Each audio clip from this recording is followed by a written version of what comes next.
પંચમહાલ જિલ્લાના પાવાગઢ ડુંગર ઉપર આવેલા પાટિયા પુલ વિસ્તારમાં ભૂસ્ખલનની ઘટના સામે આવી। ઊંચાઈ પરથી ગબડીને આવેલી મહાકાય શિલાઓ પગથિયા અને પદયાત્રીઓના માર્ગ સુધી ધસી આવતા અફરાતફરી મચી ગઈ હતી। પ્રાથમિક અહેવાલો મુજબ કુલ 15 લોકોને ઈજા પહોંચી હોવાની માહિતી મળી રહી છે, જેમાંથી 3 ઈજાગ્રસ્તોને સારવાર અર્થે હોસ્પિટલ ખસેડાયા છે।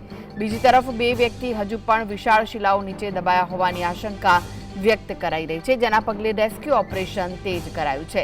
સ્થાનિક લોકોએ હાથવગા સાધનોની મદદથી તાત્કાલિક બચાવ કામગીરી શરૂ કરી હતી, જ્યારે એનડીઆરએફ અને તંત્રની ટીમો પણ સ્થળ પર પહોંચી વધુ શોધખોળ હાથ ધરી છે। તો પાવાગઢ ડુંગર પર ભૂસ્ખલનની ઘટના સામે આવી છે। વધુ વિગતો માટે જોડાઈ ગયા છે સંવાદદાતા કેયુર। ભૂસ્ખલનની ઘટના સામે આવી છે, શિલાઓ ધસી આવી હતી। હાલમાં શું અપડેટ મળી રહ્યા છે આ સમગ્ર ઘટનાને લઈને?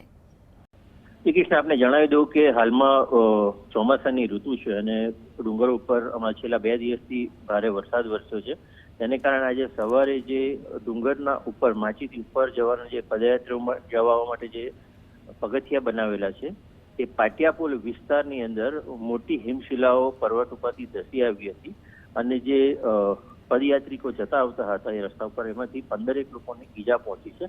અને હાલમાં અપડેટ મળ્યા મુજબ 4 લોકો જે દબાયેલા હતા તેમાંથી 2 ને રેસ્ક્યુ ટીમે બહાર કાઢ્યા છે અને 2 લોકો હજુ પણ દબાયેલા હોવાની આશંકા છે। તેને કારણે મોટી હિમશિલાઓ છે તેને ખસેડવા માટે રેસ્ક્યુ ટીમ યુદ્ધના ધોરણે કામ કરી રહી છે। કૃષ્ણા, જી, આભાર માહિતી આપવા માટે।